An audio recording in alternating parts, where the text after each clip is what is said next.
Now when Saturn has gone into the 12th house from Ketu, which means then Ketu is in the second house from Saturn. Now what is the 12th house of any house? Denial of that house, loss of that house, giving up from that house. However, Ketu is already a planet of denial, of negation. Wherever Ketu is placed in whichever house, whichever sign or whichever planet it is conjunct with, it almost denies you, negates you the results of that house, that sign and the planet. So when Saturn goes into the 12th house from Ketu, the 12th house, whichever is the 12th house from Ketu, the results of that house are denied for you, not given to you in spite of high efforts.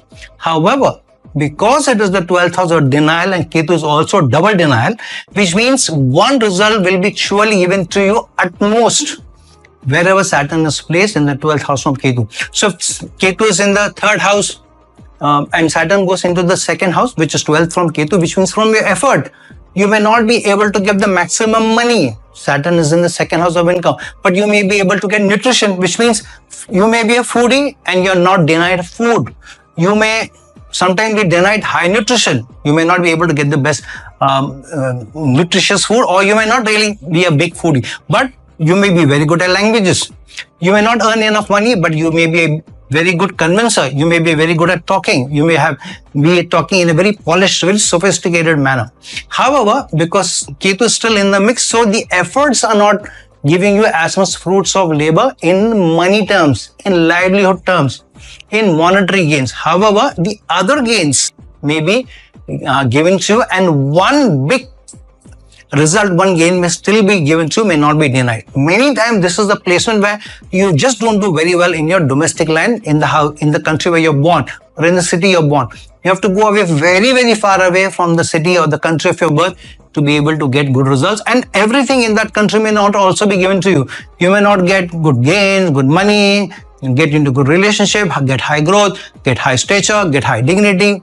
You may be given only one result in foreign land. So sometimes you will find you gain a lot of money in foreign land, or you get a very good designation, or you're working for a big brand, or you're just stable and you don't have big challenges or big issues. So one thing will be given to you, the rest of the things will be denied. However, if you are somebody who is very charitable, you're charitable in your service, you're charitable in doing for others, then Ketu over a period of time may still give to you, because Ketu is in the 2nd house from Saturn, which means after being charitable, after donating, after doing for others, not thinking for yourself. Sometimes this is the placement of you working in a hospital, working alone, in isolation. For years together you work, and then the results come to you. It's not that salary is not given to you, your livelihood is not given to you, but it is not that much. It is always below your spending. So many times with this placement, I've seen people spend too much money, or they are forced to spend money, or suddenly something comes in, whatever they have saved suddenly gets washed off. And then you have to work hard again to collect, save money. Again, some new thing comes up and money goes. Mostly it goes in spending for the family, spending for your responsibilities. So this is the placement, because Ketu is in the 2nd house from Saturn. So with this placement, don't worry too much about money, gaining, family. Just be charitable, be large-hearted. Work with the attitude of service. Work with an attitude that I'm doing this only to get salvation, for moksha. This is also moksha placement. So if Ketu is really happy with you, really happy with your efforts, many times this is a placement where the mental peace, which I consider to be salvation in today's world, may also be coming to you after years of hard work and penance, which means the true realization of the soul, true realization of the self, who you are, why you are here, may come to you, and this can be a placement of the utmost peace, but coming very late in life after bending your back, have really lot of hard work.